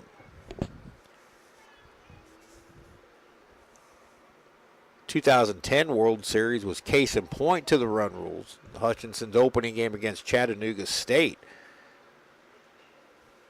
Dragons weren't ruled in 6 innings, but it was almost a 2-hour and 20-minute game. Runner goes, the pitch is a ball. Throw is not in time. It'll be a stolen base for Edwards.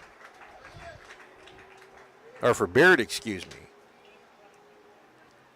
And he's at second base in the scoring position with one out.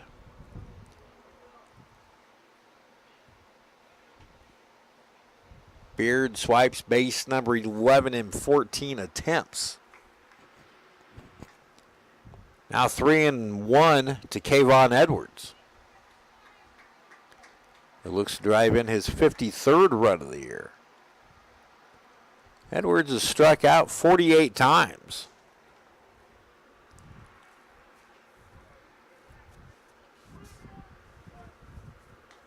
Moore down in the count, 3-1. The pitch. Strike call on a 78. Oh, it's low ball 4. My apologies. 2 on, 1 out for Alex Peterson. Peterson 0 for 3, a couple of strikeouts, a ground out, and he was also hit with a pitch. Zach Philbin, or Matt Hopkins worked 2 innings. Zach Philbin a scoreless 7th, and now Moore here in the 8th. I'll tell you that. Hopkins only worked 1 inning. Ground went 5. There's a strike.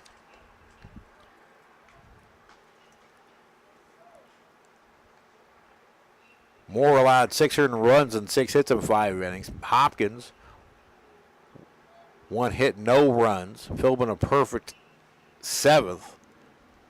Now Moore.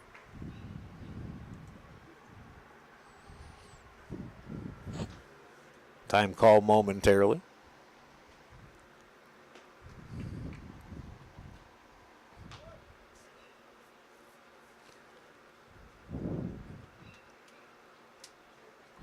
The pitch. Curveball stays high, 1-1. As a freshman, Zach Moore quickly worked his way into the weekend rotation. It was tremendous. Really mixing the fastball and the curve and a rare change in.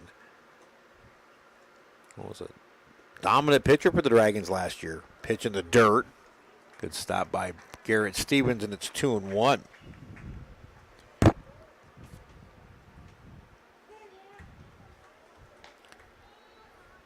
terms of time elapsed now, at 1 hour and 51 minutes, this is the longest game of the day. First 2 games took an hour and 35 and an hour and 37 respectively. Moore taking his time, now delivers. Ground ball left side.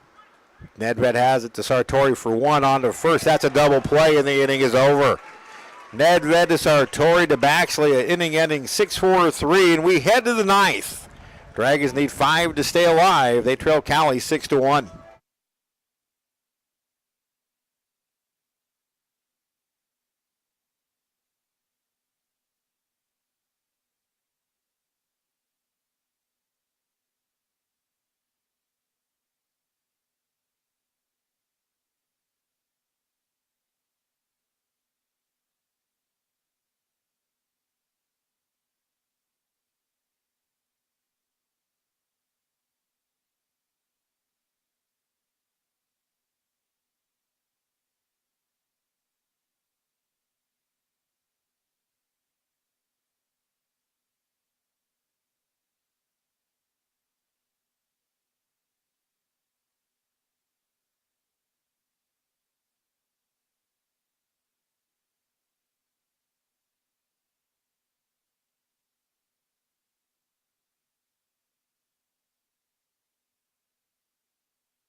Cole Larson in search of his 3rd complete game of the year and his 6th win.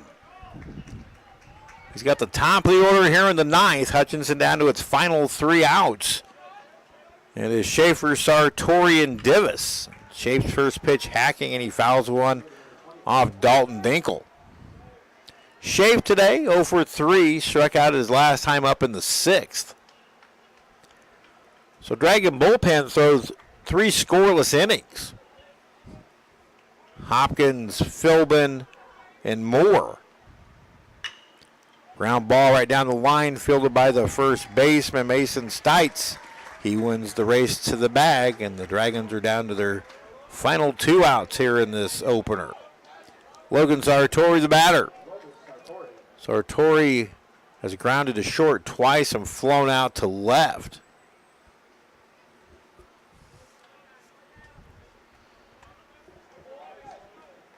Hutchinson limited to just 3 hits today.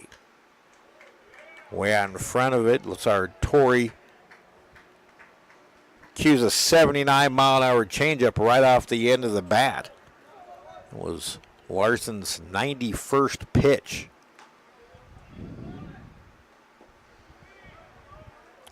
Dragons were being no-hit into the 6th before Julian Ripp hit a home run to dead center field to break up not only the no-no but the shutout. Pitch way outside, back to the screen, and it's 2-1. Wyatt Dibbs singled to lead off the 7th. Zach Baxley doubled to lead off the 8th. And those are the only hits for Hutchinson today. Pitch taken a little bit high. That matches a season low. Eric Sabrowski of Cloud County shut out the Dragons on 3 hits in March when he struck out 18. Pitch way inside. It's a 1-out walk to Sartori. That is the first walk issued by Larson. Wyatt Dibbs will be the batter, 1 for 3. Dibbs now 4 for 13 in the postseason. His single was right back up the box, a high chopper. Middle infield, double play depth. The pitch to Dibbs is low and outside, ball 1. Bobby Morganson waits on deck as the Dragons tried to rally. They rallied in the bottom of the 9th last Sunday against Coffeyville, but that was a 1-run deficit. The pitch. Dibbs taking all the way. It's a strike at the letters, and the count evens at 1-1.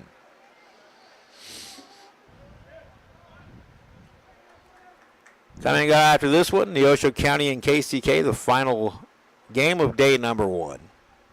Barton and Seward have already won. Dibbs takes a shot toward left, but he fouls it off, and now he trails in the count. And a ball and 2 strikes.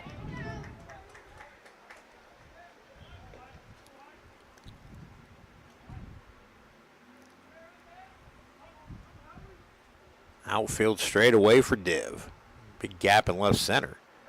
Swing and a miss, strike 3. That's actually foul tipped into the glove of Dalton Dinkle, but Dragons are down to their final out. It'll be Bobby Morganson, the batter. And there's now 9 strikeouts for Larson. Bobby 0 for 3, reached on an error in the 2nd. It's only time on base.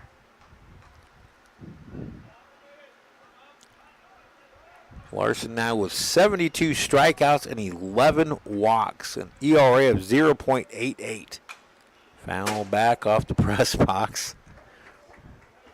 Headed toward the sound room, which is where I normally camp out when we're not playing.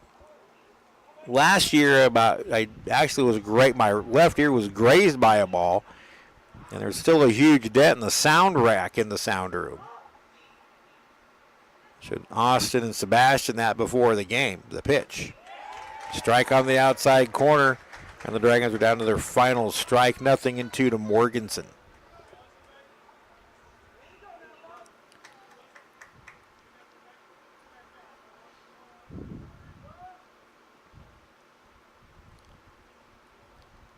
Runner goes. Called strike 3, and that's the ball game.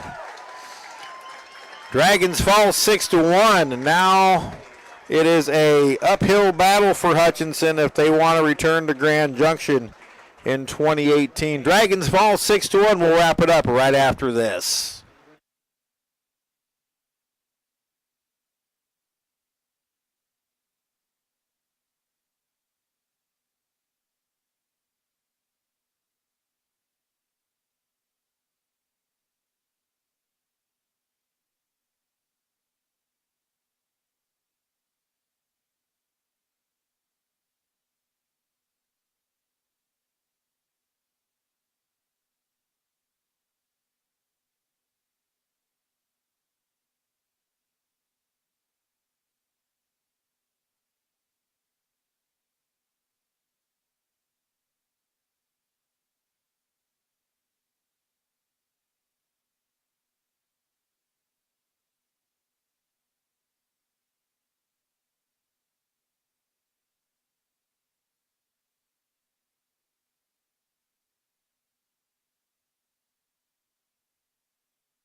Welcome back to Lawrence-Dumont Stadium in Wichita, everybody. Steve Carpenter with you at the Blue Dragon postgame show.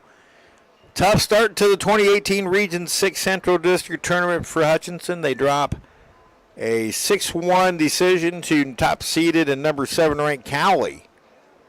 And now we'll have to win 6 in a row if they want to return to Grand Junction. Have to win 1 tomorrow. Check that, 5 in a row. Have to win 1 tomorrow. Oh, it is 6 in a row. 1 tomorrow, 2 Sunday, 2 Monday, and 1 on Tuesday if they want to become Region 6 champions. It's only been done once, and that's only been done by the team that defeated Hutchinson today in the Cowley Tigers. Here are the totals for Cowley: 6 runs, 8 hits, 2 errors, 9 left on base. For the Blue Dragons, 1 run, 3 hits, 2 errors, 3 left on base. Cole Larson, the winning pitcher. He is now 6-1. Mike Brown, the loss. He takes his 3rd straight loss and falls to 5-4. Duration of the game, 1 hour and 58 minutes. Cowley took a 2-0 lead in the second, broke it open with 4 in the 4th. A 3-run triple by Devin Beard, and then Kevon Edwards' sac fly made it 6-0. The Blue Dragons were being no-hit by Larson into the 6th inning when Julian Ripp ended all of that with a solo home run to center field. But the Dragons could only muster 3 hits off of Larson, who throws his 3rd complete game and gets his 6th win of the year. And his ERA at 0.88 going in will most assuredly drop a few more points. The only hits today for Hutchinson: the home run by Ripp, a double by Zach Baxley, and a single by Wyatt Divis. The three hits match a season low. Again, Mike Brown takes the loss, his 3rd straight loss after starting the season with 5-1. He falls to 5-4. So now for Hutchinson, you got to win 6 in a row, but the first, you can't win the 6 without getting the first, and that one starts tomorrow. The Blue Dragons will get the loser of the KCK game. As KCK and Neosho County will battle in 1 hour here. So the Dragons will get the loser of that game. Cowley will get the winner of that game tomorrow night at 7 p.m. Seward County and Barton have already won. They will meet tomorrow. Colby and Johnson County will meet in the first elimination game at 10. So, Dragons fall. They are now 36-21 overall. Cowley improves to 43-9. My thanks to Austin Engler and Sebastian Lucas running the stream today. Thanks to you for listening, and we will see you again tomorrow afternoon. If things stay on schedule, we will talk to you at about 12:50 tomorrow, as the Dragons will try to extend their season at least one more day. Hutchinson falls to top-seeded Cowley 6-1. Until tomorrow, on behalf of Austin and Sebastian, Steve Carpenter from Lawrence-Dumont Stadium in Wichita, we'll talk to you tomorrow. So long, everybody.